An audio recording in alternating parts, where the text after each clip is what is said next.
Hearing loss occurs when there's a problem with the sound signal reaching the brain, and this can happen for two reasons. The first is a sensory neural hearing loss, which is when there is damage to the little hairs inside the inner ear, or if there's damage to the nerve that transmits the sound message, the auditory nerve. And this commonly occurs when we age. Now, the second type of hearing loss is called conductive hearing loss, and that occurs when the sounds can't be transmitted from the outer ear to the inner ear because of a blockage like earwax or an infection or a hole in the eardrum, or because there's a problem with the small bones within the ear.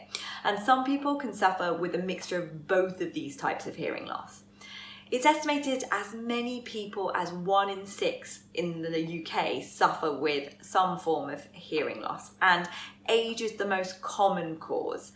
Most people, by the time they're 40, are starting to develop a slight hearing loss, and by the time they're 80 can have significant hearing loss. Another common cause of hearing loss is recurrent exposure to loud noises, which can damage those sensitive hairs inside the ear. We can't prevent all causes of hearing loss, but there are some things we can do to try and help reduce our risks.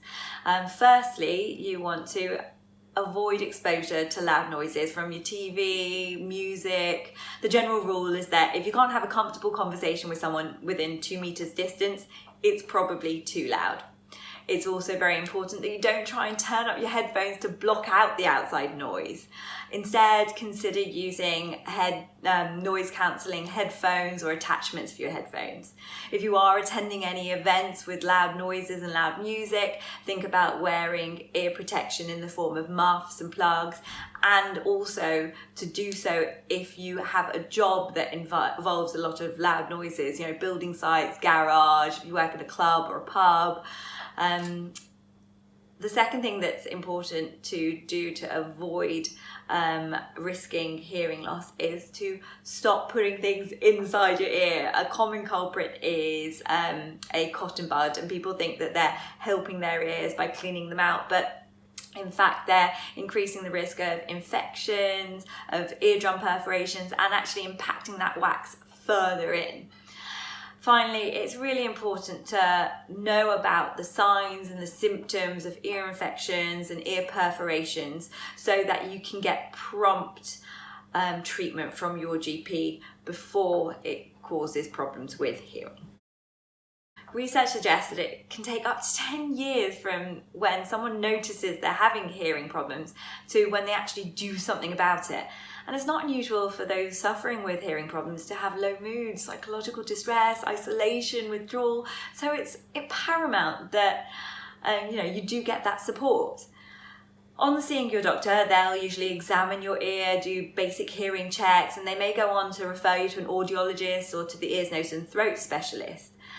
The treatment for hearing loss really depends on the cause of your hearing difficulties. It might be something as simple as earwax removal, or treatment for an ear infection, or even surgery to repair the hole in your eardrum or draining fluid from behind the eardrum. It may be about, managing the hearing bones. But in those with permanent hearing loss, it's often about trying to improve quality of life. And one way that we can try and do that is by offering hearing aids. We know that around 1.4 people in the UK wear them. And there are lots of different types. There are types that click on behind the ears, some that just fit within the ears, some that are tethered to the bone, and there are other hearing devices including cochlear implants and auditory brainstem implants too. There may also be ways you can help support friends, family, colleagues with hearing problems. They might not be aware that they're suffering from hearing loss yet, especially if it's occurring quite gradually. So if you notice any signs, then do encourage them to get their hearing tests done. In those that are struggling with communication, try and gain their attention first before you start speaking to them so that they can look at you and clearly see your mouth and focus on what you're saying. Move closer to them, reduce any background noise and speak clearly, but avoid shouting. This can actually be really uncomfortable for someone with a hearing aid, and it feels a bit more threatening.